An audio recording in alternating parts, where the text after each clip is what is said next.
Paz seja convosco, graças a Deus que nos dá a vitória por nosso Senhor e Salvador, Jesus Cristo. Aleluia. Eu trago um abraço da minha esposa, a pastora Márcia, ela não pôde vir. Dia de quinta é um dia corrido para nós, logo mais ela estará dirigindo a oração da tarde lá em São Cristóvão, por isso ela precisou ainda ficar em algumas arrumações para a nossa saída à tarde e à noite. Aleluia. Meus amados, eu quero convidá-los a ler a palavra de Deus nesta manhã, no livro do Gênesis, primeiro livro da Bíblia, capítulo 18, os versículos do 10 ao 14. Aproveitando enquanto os irmãos procuram o texto, eu quero dizer que eu faço todos os dias uma live com o título Lendo e Explicando a Bíblia Sagrada. Se você quiser acompanhar, o canal do YouTube é o nome, como está aí no cartaz, João Neres, pastor João Neres, e já tem 1 ano, 1 mês e 11 dias que nós estamos lendo ininterruptamente, todo dia um capítulo.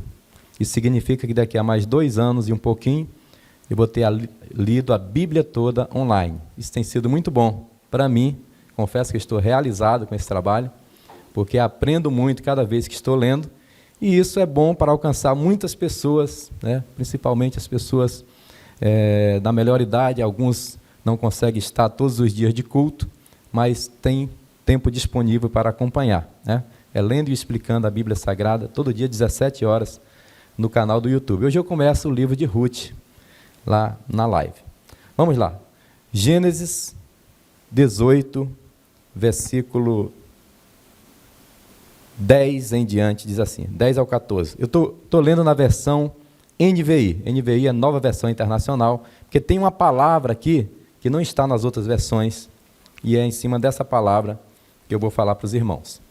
Então disse o Senhor: voltarei a você na primavera, e Sara, sua mulher, terá um filho. Sara escutava a entrada da tenda atrás dele. Abrão e Sara já eram velhos, de idade bem avançada, e Sara já tinha passado da idade de ter filhos. Por isso riu consigo mesma, quando pensou: depois de já estar velha, e meu senhor já idoso, ainda terei esse prazer? Mas o Senhor disse a Abraão: por que Sara riu? E disse: poderei realmente dar à luz, agora que sou idosa? Versículo 14. Existe alguma coisa impossível para o Senhor? Na primavera voltarei a você, e Sara terá um filho. Aleluia. Glória a Deus. Eu me apaixonei por essa versão NVI, porque na outra versão diz: no tempo determinado eu tornarei a ti. E a versão NVI diz: na primavera voltarei a ti. E eu entendi perfeitamente, porque primavera nos mostra que é o tempo de Deus cumprir as suas promessas em nossas vidas. Você vê que um pouquinho de inverno incomoda, né? Hoje diminuiu até o número de pessoas na frequência, porque a chuva incomoda, a chuva gelada, o tempo frio, né? Engarrafamento, o GPS me mandou por vários lugares para conseguir chegar aqui, porque o inverno é um tempo de dificuldades, espiritualmente significa aquele tempo de lutas na nossa vida, mas a primavera significa o tempo de frutificação, o tempo das flores e dos frutos. E essa versão então está dizendo: no tempo determinado, ou no tempo da primavera, eu tornarei, e Sara terá um filho. Naquela noite ela ficou grávida, claro, com a participação especial do irmão Abraão, né?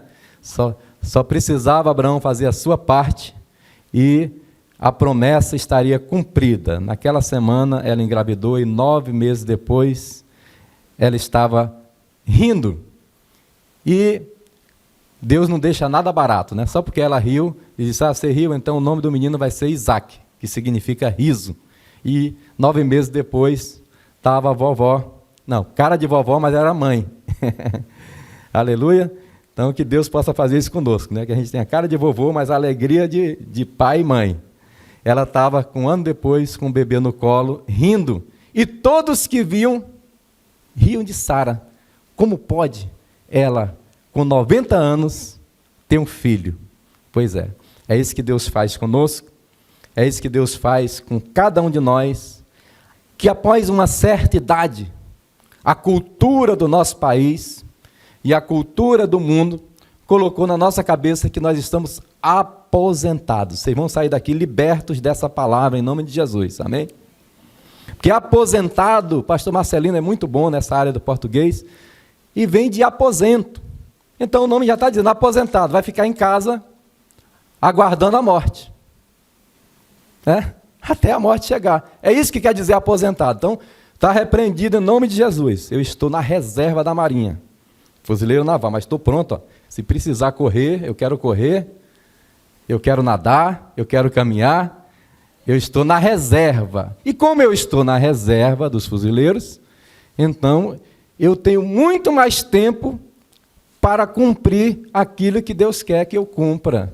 Eu tenho mais tempo para viajar, eu tenho mais tempo para trabalhar na obra do Senhor, eu tenho mais tempo para cuidar dos filhos, eu tenho mais tempo para pastorear, eu tenho tempo, se hoje eu estivesse no trabalho, eu não poderia estar aqui no culto da manhã, mas nós estamos na reserva. Eles criaram um nome lá também de inativo, eu falei, não, eu não sou inativo, eu estou na reserva, então vocês não estão aposentados, nós não estamos inativos, nós não estamos descartados da sociedade, o sangue de Jesus tem poder. Esse grupo da melhor idade é o grupo que tem mais disponibilidade de fazer a obra do Senhor e de dar muitos resultados para a glória de Deus. Você acredita nisso? Diga amém. A prova está aqui no texto que eu li. Sara riu, mas ali eram, na verdade, 2 anjos e o anjo do Senhor. Geralmente as traduções colocam 3 anjos, mas o texto não diz 3 anjos, diz 3 varões. Porque um era o próprio Senhor. Quando fala anjo do Senhor, era o próprio Senhor. Você vê que 2 saíram depois para a destruição de Sodoma e Gomorra, mas um ficou. E esse que ficou, Abraão se prostrou aos seus pés, e intercedeu por Sodoma e Gomorra, pelo seu sobrinho Ló, até de tarde. A última vez que eu preguei aqui nesse culto, eu preguei sobre a melhor idade de Abraão. E eu mostrei naquele texto que Abraão ficou ali em pé, desde de manhã, na hora que recebeu os anjos, até a tarde. Quando Sodoma e Gomorra estava prestes a ser destruída, ele estava em pé. Ele não se alimentou, ele trouxe o almoço para Deus e os anjos, mas ele não comeu, ele ficou lá na posição de servir ao Senhor. Olha que maravilha, sabe quantos anos ele tinha? 100. Então, se você está aí com 70, 62, né? 5.7, 68, né, pastor Marcelino? Por aí, nessa faixa, você ainda pode produzir muito para Jesus, fazer muita coisa boa, muito para a família, muito para a nação brasileira, que conta com cada um de nós. Esse mês, se você quiser me dar uma BMW de presente, no dia 22, pastor João Neres faz 5.7. Estou chegando, né? Estou chegando nessa melhor idade, tá? Se quiser caminhar comigo lá nas Torres do Mendanha, é 7 quilômetros lá de casa até as Torres, a gente vai e volta, depois toma um café. Teve um dia que eu fui andando, e quando eu estava descendo, a perna doendo, o joelho doendo, estava doendo tudo, na verdade. Aí subiu um vovozinho no pique, e eu falei, o senhor vai até lá em cima, na torre? Ele falou, se Deus quiser. Eu falei, rapaz, e o fuzileiro cansado, como é que pode, irmão? Depois dele vinha uma vovozinha. E eu disse, aí ela perguntou, passou um pessoal aqui correndo? Eu falei, subiram agora. A senhora vai até a torre? Ela falou, se Deus quiser. Falei, pronto. Fiquei humilhado. Agora eu quero ir até a torre também, porque eu andando estava doendo tudo e eles estavam correndo. Então, é uma questão de preparo, de força de vontade, né? E nós entendermos que podemos e devemos produzir muito. Eu escolhi um tema para nós meditarmos nessa manhã. Frutificando na melhor idade. Você entendeu? Vamos repetir? Frutificando na melhor idade. Então, aposentadoria é coisa do passado. Eu quero fazer aqui um paralelo. Aposentadoria versus mordomia.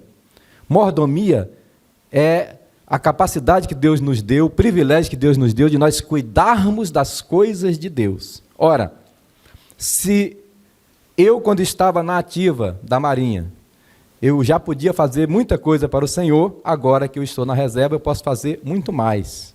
Então, eu estou cuidando dos meus filhos, eu estou cuidando da minha família, minha neta Radassa está chegando esse mês agora, ou no início de setembro, na primavera, aleluia, e eu tenho todo o tempo para mordomia, para cuidar das coisas que Deus colocou sob a minha administração, para a glória do seu nome.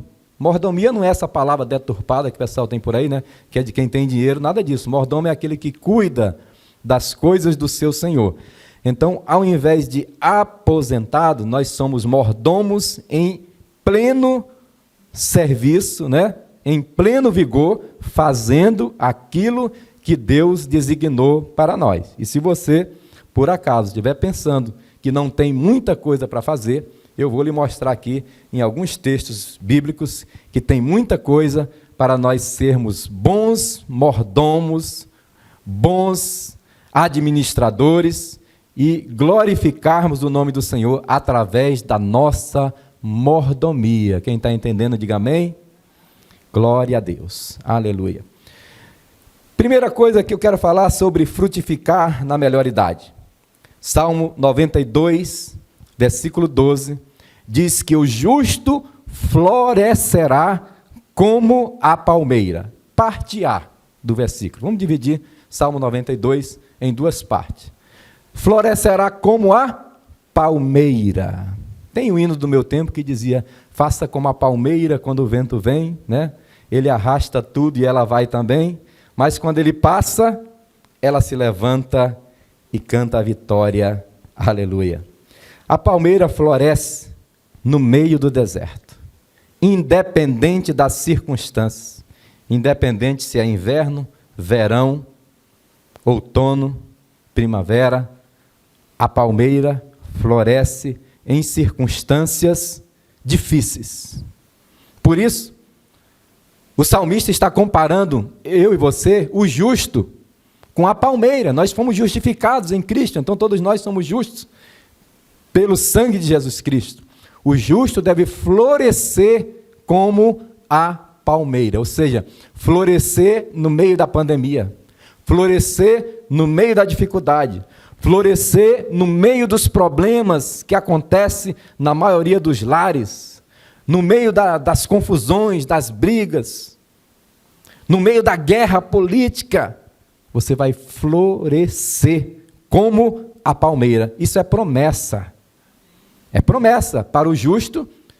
E o versículo 14 lá na frente vai dizer que esse justo aqui é o velho, que na velhice ainda dará frutos, e serão viçosos e florescentes. Mas eu vou destacar esse versículo, esse texto do Salmo, em três partes. Primeiro, florescendo como a palmeira, tá? Palmeira, o vento vai e o vento vem, o vento empurra, ela não cai, ela permanece firme, aleluia. Quero glorificar a Deus pela vida da nossa irmã, pela vida do pastor Marcelino, da Neire e de todos os irmãos que aqui estão, porque o vento soprou nesses 2 anos de pandemia, né? Soprou para lá e para cá, mas nós estamos de pé para a glória de Deus, com saúde, para a glória e honra do nome do Senhor. Aleluia. Crescendo como o cedro do Líbano, diz a segunda parte do versículo. Florescendo como a palmeira, 92, 12, o Salmo. Parte A, florescendo como a palmeira. Parte B, crescendo como o cedro do Líbano.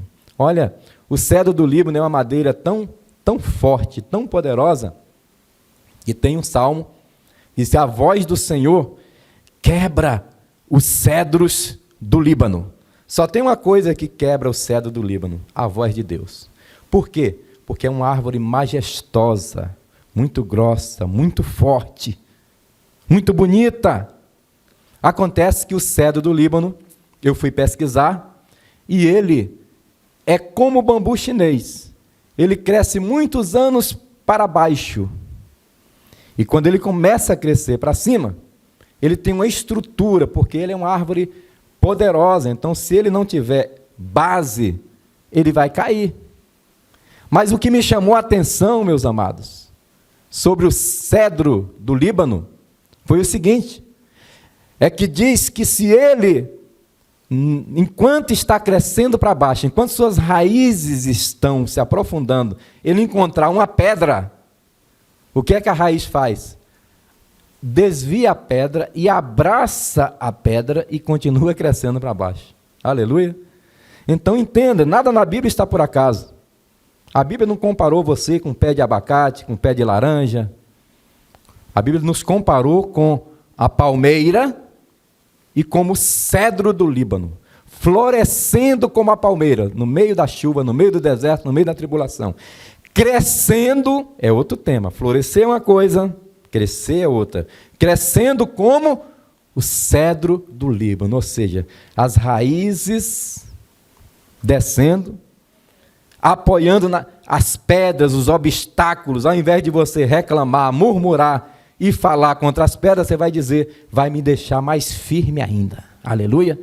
Todas essas pedras nas quais você tropeçou durante toda a sua vida, durante o seu trabalho, durante os meus 30 anos de bom serviço prestado à Marinha do Brasil, todas as pedras só serviram de uma coisa, para me deixar com a raiz mais firme, para me deixar mais seguro, para me deixar mais forte. Não é qualquer vento que derruba um cedro, não é qualquer tempestade, não é qualquer motosserra que vai derrubar, é uma árvore muito grossa, porque ela cresceu bastante para baixo. Eu quero dizer aqui a você nessa manhã, que eu vim aqui para dizer que você vai frutificar na melhor idade, frutificar como a palmeira, florescendo como a palmeira e crescendo como o cedro do Líbano, ou seja, todas as experiências do passado serviram para te fortalecer, para que você agora, na melhor idade, com mais tempo, com mais disponibilidade, possa servir melhor ao Senhor. Seja uma árvore frondosa para a sua família, para seus filhos, para seus netos, seus bisnetos, para a sua posteridade, que todos vejam em você uma sombra, aleluia, um lugar de descanso, que todos vejam em mim e você uma pessoa que aconselha, uma pessoa que tem paz, que tem segurança, que tem estabilidade. Bendito seja Deus, que nos faz florescer como a palmeira e que nos faz crescer como o cedro do Líbano, aleluia. E o versículo 14, 92, 14 diz o quê? Que na velhice ainda darão frutos e serão o quê? Viçosos e verdejantes, serão florescentes. Eu coloquei aqui no meu esboço, darão frutos excelentes. Ou seja, durante toda a nossa vida, no melhor do nosso vigor físico, talvez nós não tenhamos produzido tantos frutos excelentes, até por conta do trabalho, das dificuldades financeiras, né? Por conta de uma série de fatores que podem ter impedido a nossa frutificação. Mas agora, na velhice, na melhor idade, daremos frutos, e esses frutos serão florescentes, para a glória do nome do Senhor. Quando eu estava ainda para casar com a minha esposa Márcia, e logo depois ela engravidou do meu filho Nasson, que fez mês passado 34 anos. E eu conversando com ela, ela ainda é grávida de 1 mês, eu disse, eu quero que o meu filho seja o que eu nunca fui, pise onde eu nunca pisei, alcance o que eu não alcancei, toque os instrumentos que eu não toquei, entendeu? E conquiste o que eu não conquistei. Eu profetizei isso. Eu estava afastado dos caminhos do Senhor, mas nós temos o poder, a autoridade de profetizar a bênção sobre nossos filhos. Hoje o Nasso é capitão da Marinha, é fuzileiro naval, ele já viajou 44 países e 250 cidades, mais ou menos. Então aquilo que eu não alcancei, ele tem alcançado. Os filhos são flechas na mão do valente. E essas flechas vão além, né? As flechas vão onde nós não conseguimos ir. Eu vou mostrar outros exemplos aqui de pessoas que não chegaram, mas seus filhos chegaram. Eu costumo sempre dizer, o mais importante não é nem onde você chega, é onde o seu discípulo chega. Mais importante do que onde você chega é onde os seus filhos chegam. Aleluia. Porque significa que você semeou, você cresceu para baixo, mas você preparou uma estrutura e quando tudo estava pronto você tinha flechas na aljava. Eu tinha duas, já lancei as duas, Naasson e Naum Emanuel. Depois de preparadas, de prontas, de polidas, foram lançadas para as nações. Me lembro muito bem que antes do Naasson ir para a Marinha em 2006, ainda para o Colégio Naval, ele me procurou numa manhã de sábado e a apresentação era no domingo. Ele bateu na porta, pediu licença e disse, pai, não tinha levantado ainda, disse, eu vou ler ali 10 capítulos que falta para eu terminar a leitura da Bíblia toda. E depois que eu terminar, queria que o senhor orasse por mim. Aleluia. Então, o legado que meu pai me deixou, que foi ler a Bíblia toda, meu pai era semi-analfabeto, 2º ano primário, Manuel Neres de Alencar, ele leu a Bíblia toda de capa a capa 3 vezes. E eu digo para todo mundo, se você é pós-doutorado, mestrado, o que seja, e não leu a Bíblia toda, para o meu pai você é analfabeto. Porque não valorizou a palavra de Deus como ele valorizou, ele lia gaguejando e riscando versículo por versículo. E eu herdei essa Bíblia do meu pai. E para a glória de Deus, o meu filho mais velho, o primogênito, também leu toda antes de ir para a Marinha. Tá? Você sabe que tem ali os 3 anos de colégio, tem os 4 anos de escola naval, que equivale à faculdade, e depois tem a chamada viagem de ouro, eles vão viajar por 20 e poucos países no navio Escola Brasil, e quando chega em cada porto é 5 dias, 6 dias, 7 dias. Para onde é que vai um jovem de 22 anos, de 24 anos, de 23 anos? A maioria vai para as boates, a maioria vai para as festas, vão curtir, eles ganham dinheiro, mas já volta duro de tanto gastar nas festas. Para onde é que meu filho ia? Reunia com os amigos crentes, ia visitar os pontos turísticos, a Catedral de Wittenberg na Alemanha, o túmulo de Gunnar Wingre, fundador da Assembleia de Deus na Suécia, e outros lugares. Eles se juntavam, os crentes, para um vigiar o outro, não pecar, e ir para os lugares turísticos e passearem para a glória de Deus. Ou seja, os frutos que nós damos, eles vão ser viçosos e florescentes e vão alcançar as nações. Você pode dizer aleluia? Glória a Deus. Meus amados, nós vamos frutificar na melhor idade também, derrotando gigantes. Josué 14, tem um texto maravilhoso, depois você lê com calma. Josué capítulo 14 é a história de Calebe. Você sabe que Josué e Calebe foram os únicos que, no momento que foram espiar a terra, lá no livro de Números 13, os 2 voltaram com um relatório positivo. E os 10 voltaram com um relatório negativo. Aliás, quem está assistindo as notícias de Israel aí, agora, um ataque, né? Essa semana foram 1000 foguetes lançados contra Israel. Essa semana, Israel está comemorando um jejum, celebrando um jejum, que é 9 de Ave. 9 de Ave é o mês, finalzinho de julho, início de agosto. É exatamente. Eu aprendi com meu amigo, pastor Jesse Eliseu, vai me assistir depois. Um abraço, meu amigo. E já pregou aqui. Deus abençoe, pastor Jesse. Ele é muito estudioso, é um mestre. E ele disse, pastor Neres, no dia 9 de Ave, ele me mostrou o livro, todo marcado, de um rabino. Foi o dia que aquele povo murmurou. Sabe onde eles estavam? A terra estava ali. Faltava poucos quilômetros para eles entrarem na terra prometida. Os espias voltaram com aquela mensagem negativa. Eles são gigantes, são maiores do que nós, vão nos destruir. E Josué e Calebe disseram, não, Deus vai nos dar nas nossas mãos. Eles são grandes, nós somos gafanhotos. Eles se viram gafanhotos. Naquele dia que eles não confiaram em Deus, era 9 de Ave. Era final de julho, início de agosto, esses dias que nós estamos vivendo. Deus se revoltou de uma maneira que ele disse, essa geração não entrará na terra prometida. E ficaram mais 38 anos, totalizando 40 anos no deserto, rodando, até que morresse toda aquela geração.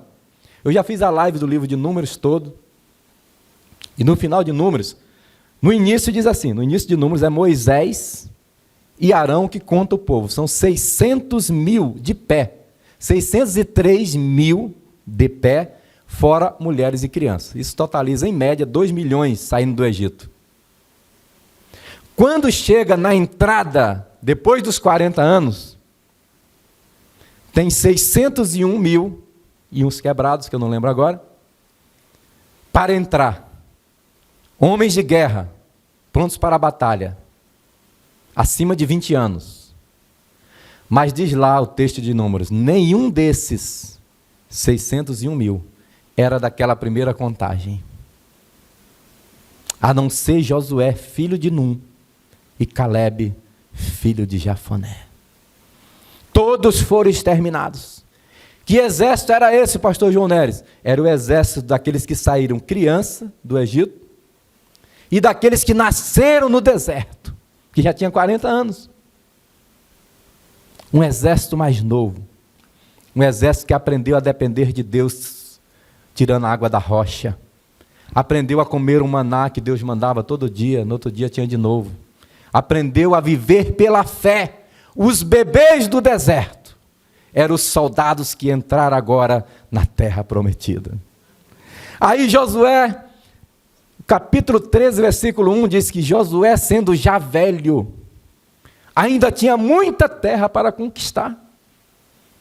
Ou seja, quando Deus promete, e quando você não duvida da promessa de Deus, você vai conquistar até o último dia da sua vida. Aleluia. E no capítulo 14, olha só, Josué é um líder. Josué era um líder, um homem de Deus. Ele deu terra para todas as tribos. Somente depois que ele distribuiu a terra para todos, é que ele vai escolher a sua terra. E os filhos de Israel vão dar terra a Josué. Antes dele tirar a parte dele, ele chega em Calebe. Só entrou nós dois, Calebe. Escolha. Você escolhe aqui. Se fosse Rio de Janeiro, você tem aqui, ó, Barra da Tijuca, Recreio, Copacabana. Você quer o quê? Aí Calebe diz, não, eu quero a favela da Rocinha. Calebe, nós entramos, só nós dois, né? Ele disse, eu quero a montanha de Hermon. Por quê, Calebe? Porque tem gigante lá. E naquele dia que nós espiamos a terra, Moisés, servo do Senhor, disse que aquela terra seria minha. Eu quero o lugar mais difícil, a montanha de Hebron. Mas Calebe, você tem agora 85 anos. Ele disse, pois é, eu me sinto tal como antes. Tal era a minha força, é a minha força agora. Estou pronto para pelejar e conquistar a terra. Estavam ali os filhos de Anak, filhos do gigante. Josué disse, vai que é tua, Calebe. Ele subiu aquela montanha com 85 anos e conquistou a montanha, a cidade de Hebron. E a cidade antes se chamava Kiriat Arba, ou seja, cidade de Arba. Cidade dos gigantes. A cidade agora vai se chamar Cidade de Calebe. Aleluia. Deus quer exaltar o teu nome, sabia? Deus quer exaltar o meu nome. Deus quer colocar o nosso nome notório às nações, não para a nossa apresentação, mas para dizer assim, ó, aquele que acreditou em mim, Calebe e Josué, eles serão destacados, porque quando todos murmuraram no dia 9 de Ave, e eu fiz um parênteses em 9 de Ave, mas não falei o restante, ó, no dia 9 de Ave, o templo foi destruído anos depois. No dia 9 de Ave tem o holocausto. No dia 9 de Ave tem todas as desgraças que acontecem contra a nação de Israel. É 9 de Ave. Em 9 de Ave de 2022, os palestinos jogaram só essa semana 1000 foguetes contra Israel. E eles estão em jejum, clamando, orando e dizendo, Senhor, perdoa aquele dia que nós murmuramos no deserto. no dia 9 de Ave, que passe logo esse dia e que chegue logo a primavera. Socorre o bichinho de Jacó, o povozinho de Israel. Aleluia. Que chegue logo setembro, que passe logo essa semana, porque nesse dia Deus se revoltou contra Israel para sempre. Nunca murmure, nunca duvide do que Deus pode fazer, porque senão Ele vai deixar para fazer contigo com 90 anos como Sara, com 100 anos como Abraão. Deus quer usar, aleluia, a mim e a você, nesse tempo de melhor idade, assim como Ele usou Josué e Calebe, aleluia. Vamos derrotar os gigantes. Tem gigantes se levantando contra essa nação brasileira. Tem gigantes que se levantaram durante anos e destruíram as nossas riquezas. Tem midianitas que roubaram a riqueza do Brasil de todas as formas. São 100 bilhões só da Petrobras desviados. Midianitas. Mas quando Gideão, no capítulo 6, recebeu o anjo do Senhor, deu a ele uma oferta. No meio da pandemia, Gideão tinha um cabrito e um bolo de 20 a 40 litros de farinha. Muito bolo. O anjo fez assim, ó, com um cajado, e recebeu a oferta. No meio da pandemia, ele tinha provisão para dar uma oferta ao Senhor. E no meio da pandemia, ele estava malhando trigo no lagar, se escondendo do inimigo. Lagar era lugar de pisar as uvas, ele estava escondendo o trigo. Estratégia. Deus nos dá estratégia no meio dessa pandemia, no meio das dificuldades, no meio da luta, para nós nos escondermos dos midianitas. Mas no capítulo 7 de Juízes, capítulo 7 de Juízes, Gideão derruba o altar de Baal e constrói um altar ao Senhor, e dá outra oferta, o boi do seu pai. Deus diz, Gideão, eu quero mais uma oferta, sacrifica o segundo boi do seu pai. E ele sacrificou. Mas Deus disse, mas espera aí, Gideão, não é em qualquer lugar. Derruba o altar de Baal e constrói um altar ao Senhor. Deus te chamou, meu irmão. Deus me chamou para nós, nesse tempo difícil, nesse tempo de política no Brasil, nesse tempo de luta, nesse tempo de guerra espiritual, vamos derrubar os altares de Baal e construir altares para Jeová e oferecermos para Ele culto. Aleluia, para a glória e para a honra do nome do Senhor. Isso aconteceu no capítulo 7. No capítulo 7 ele tinha 32 mil exércitos de Gideão para combater com mais de 100 mil. Já era pouco. Deus disse, pois eu estou achando é muito. Aleluia. Deus é diferente, né? Deus escolheu as coisas loucas desse mundo para confundir as sábias, as vãs e as desprezíveis, e as que não são, para aniquilar aos que são. Deus diz, Gideão, tem muita gente. Se você ganhar com 30 mil, você vai achar que você é o cara. Você não é o cara, né? Esse cara, Gideão, sou eu. E Deus disse, Gideão, tem muita gente. Quem for covarde e medroso que volta. Voltaram 22 mil. Pastor Marcelino, tem mais covarde na igreja do que valente. 22 mil voltaram. Ficou 10 mil. Deus disse, estou achando muito ainda. 10% é muita coisa. Eles são mais de 100 mil, mas está muito. Manda descer as águas. Fez lá uma prova, né? E somente aqueles que bebiam água igual um fuzileiro naval, trazendo a boca e olhando para o lado e se virando assim, para ver se o inimigo vinha. Ele pegou aqueles 300 mais espertos, e esses 300 conquistaram. Os inimigos lutaram sozinhos, porque quando Deus está na batalha, irmão, você não precisa nem lutar, entendeu? Os anjos vão na frente, os inimigos ouviram um barulho das buzinas, e eles se mataram entre si, e o resto fugiu. Gideão só com 300 dividido em 3 grupos, estratégia. Deus está dando estratégia aos crentes nesse tempo do fim, para nós conquistarmos. E Deus vai usar você e eu, que somos mais fracos, limitados, sem armas, sem recursos humanos, para nós expulsarmos esses midianitas que tentaram roubar a nação brasileira, que tentaram roubar a nossa família. E no capítulo 8, versículo 4, diz lá, e Gideão atravessou o Jordão, e o Jordão estava em tempo de cheia, estava difícil de atravessar, mas eles estavam cansados, mas ainda perseguindo. Aleluia. Tem crente que já está cansado. Eu sei que a idade cansa, às vezes a gente já está cansado, mas Gideão estava tão revoltado que ele disse, enquanto tiver um midianita vivo, eu não paro. Aleluia. Cansados que estavam os seus 300, mas ainda perseguindo. Aleluia. Você está cansado? Não para agora não. Se tiver midianita vivo, você persiga até o último desaparecer, porque o midianita simboliza o demônio que leva a nossa riqueza, da nossa família, nossos bens, nosso salário, nossas crianças. O midianita é aquele que apoia o aborto, é aquele que rejeita a família tradicional. O midianita representa toda espécie de coisa ruim que vem contra a família. Gideão está correndo atrás e dizendo: vai-te embora, midianita do inferno, porque agora nós teremos paz em Israel. Aleluia.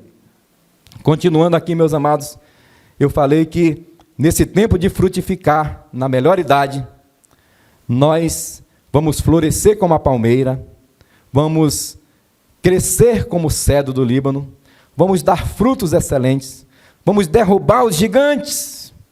Tem gigantes na nossa família, tem gigantes, pessoas brigadas, né?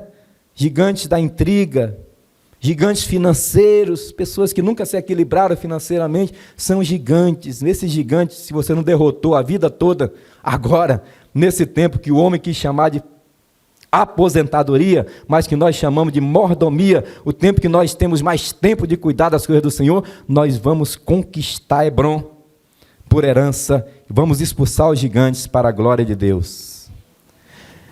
Lucas 2, versículo 28, fala de um homem chamado Simeão. Qual o nome dele? Simeão. Esse homem estava esperando. Ele orou. Homem de oração, mulher de oração, ele espera até ouvir Deus falar. Ele tomou nos braços. Tomou nos braços quem, irmão? Jesus. Ele orava e ele disse: Senhor, eu sei que por tuas promessas está perto do Messias chegar. Não deixe eu morrer sem ver a salvação de Israel.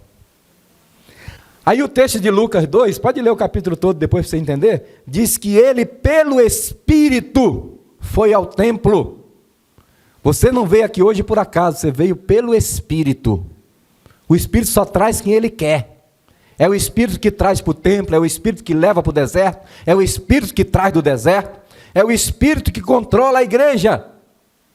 E o Espírito levou Simeão ao templo. De repente, naquele dia, ele estava cansado. Ai, minha coluna está doendo, ai, meu joelho está doendo. O Espírito disse: não, Simeão, o culto hoje vai ser diferente. Aleluia. Você não pode perder o culto hoje. Aí Simeão sentiu uma força espiritual e chegou no culto cantando aquele hino da harpa que diz: nós abrimos esse culto, né, em teu nome. Hoje, a gente, Simeão todo alegre, né? De repente entra um casalzinho. O casalzinho era tão pobre que não tinha um cordeiro para oferecer, pelo nascimento do primogênito. Eles trouxeram uma rolinha, que era mais barato. O pobre, que não podia oferecer um cordeiro, oferecia um par de rolinhas. E o casalzinho deve ter contado as suas moedinhas e trouxe um menino para apresentar. Quando Simeão bateu o olho naquele menino, disse: ei, como chama a senhora? Maria. E o seu nome? José. Posso pegar seu filho? Aleluia. Ele pegou o menino, levantou e orou. Disse: Senhor, pode despedir agora o teu servo em paz. Meus olhos viram a salvação de Israel. Aleluia. Aleluia. Eu quero dizer a você, meus amados, eu me sinto impulsionado pelo Espírito para dizer: aleluia, pode ser que você não veja muitas coisas acontecerem ainda em vida, mas nós vamos pegar no colo aqueles que libertarão Israel. Nós vamos pegar no colo aqueles que serão o futuro do Brasil. Nós vamos pegar no colo aqueles que transformarão essa nação. Pode ser que você não esteja lá, mas você pegou no colo. Aleluia. Pegue no colo hoje, na oração. Pegue no colo hoje um projeto. Pegue no colo e diga: Senhor, esse é meu projeto. Eu acredito nesse menino. Eu sei que esse menino vai mudar a história dessa nação. Pegue no colo como Simeão, aleluia, e ore para que o Senhor traga a libertação. Quando ele orou, ele disse: esse menino é a salvação de Israel. Mas mais que isso, esse menino é luz para as nações. Eu estou pregando por aí, profetizando, porque eu creio que o Brasil, eu ouço isso desde a minha adolescência, que o Brasil é celeiro de missionários. E eu acredito que o tempo chegou. Chegou o tempo que nós vamos alimentar as nações com comida, porque o único país do mundo que tem condições de alimentar o planeta e que tem água para isso é o Brasil. O país que tem mais de 90% da reserva de nióbio do planeta é o Brasil. Esse país é riquíssimo. E eu acredito que em breve esse país vai alimentar todo o planeta. E eu acredito também que esse país vai alimentar com a palavra, a Bíblia, as nações. Porque a profecia diz: naquele tempo haverá fome de pão, não fome de pão, nem sede de água, mas de ouvir a minha palavra. Chegou o tempo dos ensinadores, não dos pregadores de palco, não dos animadores de palco, não daqueles que queriam apenas se projetar. Chegou o tempo daqueles que ensinam a Bíblia. Chegou o tempo de Daniel capítulo 12, que diz que os sábios refulgirão como as estrelas do firmamento. Desse Brasil vai sair alimento para a nação, para as nações da terra. Alimento e alimento também espiritual. Profecias de Deus para todas as nações, assim eu creio. Pode ser que quando aconteça, muitos de nós, ou alguns de nós, ainda não esteja aqui. Eu estou pedindo 100 anos ao Senhor. Quando chegar lá no 100, eu negocio para ver se ele me dá mais uns 7. Mas talvez alguns de nós não estejam mais aqui, mas nós hoje temos a oportunidade de pegar no colo. Nós hoje temos a oportunidade de apresentar ao Senhor aquele ou aqueles ou aquelas que vão mudar a história desse país. Aleluia! Bendito seja o nome do Senhor. Nós não viemos aqui por acaso, nós viemos aqui ministrar. Ministrar é diferente de pregar, é diferente de ensinar. Ministrar é levantar as mãos com autoridade e proclamar algo do Espírito de Deus, do coração de Deus, para o povo, para as nações. Uma mensagem que eu preguei durante a pandemia, não sei se o pastor Marcelino estava lá, foi aquele texto de número 16, quando fala da rebelião de Corá. Diz que 250 morreram na rebelião. Mas no outro dia, o povo murmurou de novo. São 10 murmurações. Eu tenho um arquivo, se você pedir, eu mando para você. Eu mandei para todas as listas de transmissão da minha live, que é as 10 murmurações. Deus disse: murmurastes contra mim estas 10 vezes. Deus falou isso no dia 9 de Ave, no dia que eles murmuraram antes de entrar na terra. Eu fiz 10 milagres no Egito, vocês murmuraram contra mim 10 vezes. E uma dessas vezes foi lá na rebelião de Corá. O povo foi engolido, a terra engoliu. Aí sabe o que eles disseram no outro dia? Para Moisés e Arão: vocês mataram o povo do Senhor. Vocês são genocidas. Deus levantou do trono. Isso o quê? Quem matou foi eu. Deus levantou do trono e a Bíblia diz que a praga começou no arraial. E começou matando. Moisés disse: Arão, corre depressa. Acende aqui o incensário. E Moisés mandou Arão, que era o sumo sacerdote, acender o incensário e disse: corra agora, no meio do arraial. Sabe quantos anos Arão tinha, irmão? Se Moisés morreu com 120, Arão era mais velho do que ele. Arão e Miriam eram mais velhos. Tá? Então Arão morreu com mais de 130. Ele já estava, com segurança, eu digo, com mais de 100 anos. Mas aquele velhinho com mais de 100 anos saiu correndo no meio do arraial e ministrando: cessa a praga, cessa a praga, cessa a praga. E a Bíblia diz que a praga cessou. E morreram daquela praga, se não me engano, 12.700. Murmuração é pior do que rebelião. Da rebelião morreram 250 mil. Da murmuração morreram 12.700. E a praga só cessou porque um velho passou no meio das tendas ministrando. Você acredita que você pode ministrar lá no seu condomínio? Você acredita que você pode entrar no elevador assim, sair colocando as mãos, tá? Depois você passa um álcool gel, não tem problema não. Mas bota as tuas mãos ungidas assim e faz, Senhor, em nome de Jesus, eu abençoo todos que entrarem e saírem desse elevador. Senhor, em nome de Jesus, todos que passaram nesse corredor, há poder no teu sangue, aleluia. Eu moro no Mendanha, lá é uma área de sítio, e tinha um bambuzal na subida da minha casa, que era lugar de despachos. Mas naqueles mais sinistros que você possa imaginar, de todos os tipos. E eu falei, não, está errado. Eu passo aqui todo dia, eu vou consagrar esse lugar ao Senhor. E consagrei. Para a glória de Deus, chegou um senhor lá, comprou um terreno lá atrás, trouxe um trator, arrancou o bambuzal. Aleluia. E o lugar agora, eu passei hoje de manhã com meus cachorros lá e xerife, fazendo caminhada. E o lugar está limpo, não tem mais nada, porque eu consagrei aquele lugar ao Senhor. Bendito seja Deus. Você foi chamado por Deus para profetizar. Ah, pastor, eu já tenho 85 anos, é agora que é bom.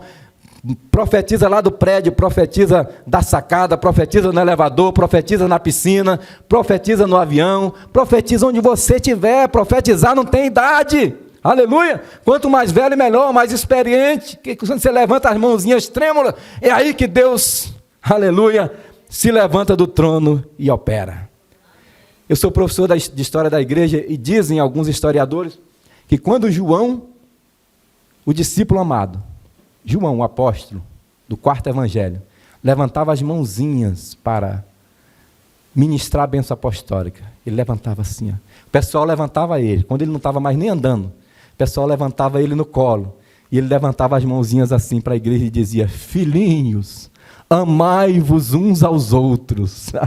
E dizem os historiadores que quando ele falava isso, era gente curada, era gente batizada com o Espírito Santo, era gente se alegrando no poder. O poder de Deus tomava conta da igreja só por uma frase saída da tua boca, pode ser uma bomba atômica para transformar a nação.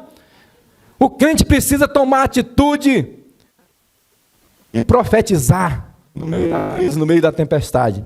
A Bíblia diz, no mesmo livro de Números, lá na frente, quando está contando a história da genealogia, aí vai falar de Corá, Datã e Abirão, aí o escritor diz assim, mas os filhos de Corá não morreram. Aleluia, aleluia.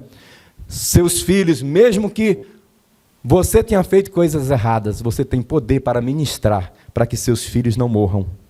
Você tem poder para ministrar para aqueles filhos lá do tráfico, lá do morro, que estão envolvidos, né, nas coisas desse mundo, que estão envolvidos com os negócios obscuros.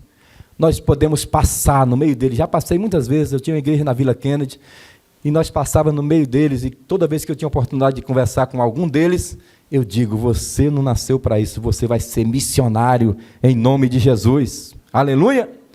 Nós temos poder para profetizar mudanças na nossa nação e na nossa família. Aleluia. Nesse mesmo texto, para a gente encerrar, nesse mesmo texto de Simeão, no capítulo 2, eu li o 2:28, falou de Simeão. E no 2:38, fala de Ana. Ana era viúva de 85 anos, se não me engano, estou falando de cor. Ela perdeu o marido cedo, conviveu com ele cerca de 7 anos, e desde então, ela se dedicou a orações e busca. Aleluia. E Deus deu o privilégio, irmãos, justamente a quem orava mais, a quem vinha na reunião da melhor idade, né? A estar no culto no dia que Jesus foi apresentado. Aí Ana viu Simeão lá, que ela estava acostumada a ver ele orando por ali, né? Ela viu Simeão com aquele menino, ela se aproximou também com dificuldade, né? E quando ela viu o menino, a Bíblia diz no 2:38, Lucas 2:38, que ela falou dele para todos. Aleluia. Se você não teve a oportunidade ainda de falar de Jesus para todos da sua família, todos os seus parentes, todos os seus amigos, aprenda com Ana. Você agora tem todo o tempo do mundo na melhor idade para falar dele para todos. E não tem desculpa. Porque você manda uma mensagem no Zap, hoje mesmo já mandei. Minha mãe é do Ceará, ela falava assim, minha mãe, está tudo bem aí? Ela dizia, todo mundo com as orelhas na cabeça. Aí de manhã eu mando um vídeo curtinho para minha família, eu falo, bom dia família Alencar, todo mundo com as orelhas na cabeça. Aleluia. Então você pode mandar um videozinho para sua família. Olá, aqui é fulana de tal, eu quero dizer para vocês que Jesus é maravilhoso. Jesus é o Salvador. E eu estou com um projeto de falar dele para todos, então não fique de fora. Grava uns videozinhos de stories, é 14 segundos, né? Os stories estão diminuindo, né? Quando começou era 50, agora é 14 segundos. Mas fala rapidinho, olha, Jesus, 14 segundos você prega uma mensagem de 14 tópicos. Jesus é bom, maravilhoso, conselheiro, Deus forte, Pai da eternidade, príncipe da paz, leão de Judá, raiz de Davi, entendeu? Prega uma mensagenzinha curta, manda lá para os stories, manda para o Facebook, manda para o Instagram, manda para a tua família, para todos os grupos. Ana falou dele para todos. Aleluia. Deus conta comigo e contigo para frutificar na melhor idade e falar de Jesus para todos. E eu quero encerrar com a 7ª recomendação para nós frutificarmos na melhor idade. Filemon, versículo 9. Epístola que não tem versículo, não tem capítulo, a gente nem fala capítulo 1, versículo 9, porque na verdade Filemon, Judas, essas epístolas não têm capítulo. Então o versículo 9, Paulo diz assim para Filemon, eu, Paulo, o velho, eu poderia te mandar, porque eu fundei essa igreja que está na tua casa. Eu poderia exigir, eu, Paulo, o velho, tal como sou, prisioneiro de Cristo. Mas, Filemon, eu te peço, em nome do amor. Aleluia. Como é que resiste um pedido desse? Eu te peço em nome do amor. Pede o quê, Paulo? Peço por meu filho Onésimo, que eu gerei nas minhas cadeias. Aleluia. Onésimo, um escravo que roubou Filemon, foi embora. E ele achou de ser preso, para azar dele, ele caiu na cela de Paulo. Coisa boa, né? Aí você trabalhava onde? Com tal de Filemon. Filemon, esposo da fulana, que tem um filho chamado fulano. Eu conheço ele. Eu sou Paulo. Eu tinha uma igreja na casa dele. Naquela época não tinha templo ainda. E Paulo ganhou Onésimo. E agora ele devolve o escravo. A lei dizia que se você achasse um escravo fugido, não podia devolver. Sabe por quê? Porque era pena de morte. O dono do escravo poderia matá-lo. Ou espancá-lo, torturá-lo. Paulo disse, Filemon, eu nunca te pedi nada. Eu, Paulo, o velho, poderia te exigir. Mas eu te peço, em nome do amor, receba Onésimo. Aleluia. E é o seguinte, Filemon, se ele te roubou e se está faltando alguma coisa, põe na minha conta, quando eu chegar aí eu te pagarei. Eu, Paulo, o velho, eu pago. Filemon deve ter chorado quando leu essa carta. Aleluia. Eu quero dizer para você aqui nesse último tópico, que frutificar na terceira idade é também promover reconciliações no meio da família, no meio da igreja. Você que tem mais experiência, chama o Paulo de um lado, o Filemon do outro, coloca Onésimo e diz, olha, ele antes era inútil, mas agora ele é útil. Perdoa. Eu queria ver, eu vou pedir para o senhor repetir, que Deus, eu sei que ele tem um projetor de multimídia. No dia do juízo ele vai mostrar tudo para nós o que fizemos, né? Eu vou pedir, senhor, se eu pudesse recapitular aí, o dia que Filemon leu essa carta, porque ele deve ter se desmanchado em lágrimas. Paulo diz, olha, eu te peço em nome do amor, receba Onésimo. Ele era inútil, mas agora ele é útil para mim e para ti. Tem gente que foi inútil na família, tem gente que foi inútil na tua vida, no trabalho, tem gente que te caluniou, semeou a contenda, mas agora você está na melhor idade, a idade é melhor, entendeu? Melhor idade? Agora é o tempo de perdão, agora é tempo de você dizer, fulano, esquece aquilo, passa a borracha, aleluia, eu estou aqui como reconciliador, posso trazer fulano aqui para tomar um café junto contigo? Aleluia, e aí você vai viver mais, sabia? Porque tem gente que vive pouco porque não perdoa. Vive pouco porque é amargurado. Mas ele me caluniou. Tá bom, acabou. Era um Onésimo do passado. Onésimo agora é nova criatura. Ele era inútil, mas agora ele é útil. Aleluia.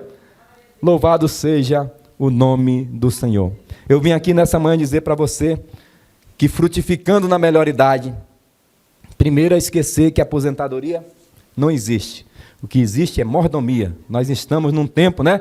Deus me levou para Maria há 30 anos, levou o pastor Marcelino também, para nós aprendermos algumas coisas lá para usar no ministério. E como mordomos, servirmos ao Senhor. Nós devemos florescer como a palmeira, mesmo em tempo de dificuldades. Crescer como o cedro do Líbano, abraçando os obstáculos para a gente ficar mais firme. Nós vamos dar frutos excelentes. Nós vamos derrotar gigantes. Nós vamos pegar no colo o Salvador ou os salvadores da nação brasileira. Aleluia. E nós vamos ver o futuro pela fé. Aleluia. Diz lá na Galeria dos Heróis da Fé, em Hebreus 11, que algumas promessas eles não alcançaram, mas viram de longe e abraçaram. Aleluia. As promessas que você não alcançar hoje, nós vamos ver de longe e vamos abraçar e dizer: eu não vou entrar, mas meu filho Nácio, meu filho Naum Emanuel, minha neta Radassa, eles vão entrar. Bendito seja o nome do Senhor. Aleluia. Falarão de Jesus para todos. Esse é o tempo da tecnologia. Nós vamos falar aqui, depois a live vai multiplicar, e nós vamos falar dele para todos. Aleluia. Nós vamos promover reconciliações. Nós vamos promover que Onésimo, aleluia, e Filemon se abracem. Você vai abraçar junto e vai dizer: eu estou aqui para ajudar. Eu sou Paulo Velho, mas se tem uma coisa que eu aprendi, foi perdoar. Eu vou perdoar João Marcos também, que eu rejeitei na minha segunda viagem, né? E vou dizer para Timóteo: traga João Marcos, porque ele é muito útil para mim no ministério. Paulo Velho agora é mais experiente. Aleluia. Paulo Velho agora não é tão durão, sabia? No começo Paulo era durão. Irmãos, a igreja de Paulo hoje não passava de 10 membros. Pensa num cara duro. Paulo era duro. Mas, quando ele ficou velho, ele disse: traga João Marcos, ele serve também. Quando você fica velho, maduro, aí você sabe usar todos os ministérios. Você sabe usar o escravo Onésimo que roubou, mas agora não rouba mais. Você sabe usar o Marcos, que era atribulado, né? Tomou decisão precipitada, mas agora ele é o Marcos que escreveu o segundo evangelho. Entendeu? Então ele é útil. Temos que aprender a valorizar todos. Porque Deus tem uma vaguinha para cada um, mesmo aquele que fez um monte de besteira, igual a Pedro. Quem fez mais bobagem, falou mais besteira que Pedro? Você vai julgar os outros pelo que fala? Cuidado. Pedro falou um monte de bobagem, mas no final, Jesus foi atrás dele e disse: Pedro, tu me amas, é você mesmo, apacenta as minhas ovelhas. Aleluia. Louvado seja o nome do Senhor. Deus abençoe, meus amados, em nome de Jesus, que nós possamos também promover essas reconciliações, que nós possamos, como Gideão, perseguir os midianitas até o fim e restaurar tempo de paz, de bênção, tempo de avivamento, tempo de prosperidade para a Igreja Batista Atitude, para as nossas igrejas, um tempo de cumprimento das promessas de Deus sobre a nação brasileira. Eu queria só orar no final, posso? Então fique de pé em nome de Jesus. Eu queria orar no final dessa mensagem, porque esse ano é um ano muito difícil. É um ano de eleições, é um ano de decisões para muitas pessoas na sua vida secular, né? Nos seus negócios, nas suas empresas. E vamos orar. Vamos orar. Eu tenho orado profetizando um tempo novo sobre a nação brasileira. Um tempo de cumprimento. E aí eu me lembrei dessa palavra por quê? Porque em novembro de 1947 houve uma reunião, uma assembleia na ONU. E quem estava presidindo aquela assembleia era Oswaldo Aranha, brasileiro. Ele esperou que os delegados das nações chegassem, para que completasse o número, para que Israel voltasse a ser nação. E a Bíblia diz em Gênesis 12:3, abençoarei os que te abençoarem, e amaldiçoarei os que te amaldiçoarem. Então, desde novembro de 1947, nós estamos debaixo da bênção do pai Abraão. Nós abençoamos Israel. Ele esperou e votou também a favor de Israel, que senão eles não iam ganhar a terra de volta. Israel voltou em maio, 14 de maio de 1948, voltou para aquela terra, sem um canivete, sem uma pistola, sem armamento, sem nada. A cidade toda destruída, no meio do nada, no meio do deserto. Hoje, 74 anos depois, ninguém mexe com o bichinho de Jacó. 1000 foguetes se atiraram essa semana. Tem um sistema antimíssil que fica 24 horas no ar, assim, ó. Porque em Isaías 41 já estava profetizado: não temas, bichinho de Jacó, povozinho de Israel, eu te ajudo, diz o Senhor. E nós no Brasil estamos debaixo dessa bênção. Governos anteriores, não vou dizer o nome, que não interessa, nem seu partido, nem nada disso, mas governos anteriores romperam relações com Israel. Mas esse atual governo reatou as alianças com Israel, e nós estamos debaixo da bênção do pai Abraão. Abençoarei os que te abençoarem. E eu creio que Deus está fazendo um movimento no Brasil, fora de toda a norma política, de toda a ética humana que vinha acontecendo. Deus fez diferente. Deus fez de um jeito inopinado, senão não ia dar certo. Deus sabe como trabalhar. Aleluia. Por isso eu quero orar nesse final pela nossa nação, em nome de Jesus. Bondoso Deus e eterno Pai, muito obrigado, meu Senhor, pelo privilégio de estar aqui nessa manhã com os teus servos, com as tuas filhas, para ministrar uma palavra, Senhor. Tua palavra é perfeita, Tua palavra é fiel, Tua palavra é espada de 2 gumes que penetra até a divisão da alma, do espírito, das juntas e medulas. Tua palavra é apta para discernir os pensamentos e as intenções do coração. Pai, obrigado pela Tua palavra. Senhor, que nós venhamos frutificar, que esse tempo de vida que nós temos, Senhor, seja o melhor tempo da nossa vida. Senhor, eu quero pisar onde eu nunca pisei, aleluia. Eu quero ir nos países que eu nunca fui, eu quero viajar muito, aleluia. Eu quero, Senhor, abençoar vidas, eu quero pregar em todas as nações da terra. Eu quero que o Senhor me leve onde o Senhor quiser. Eu me gastarei e me deixarei gastar, aleluia, pela igreja do Senhor, pelo Senhor, aleluia. E que cada um aqui, Senhor, também seja renovado por essa palavra, que cada um aqui tenha o ímpeto de Caleb, e tenha o desejo de conquistar a montanha de Hebrom, tenha o desejo de derrotar os gigantes que oprimiram no passado, e tomarem posse da terra. Pai, no nome de Jesus eu oro pelo Congresso Nacional, pelo presidente, pela nossa irmã Michele, ó Deus, pela nação brasileira.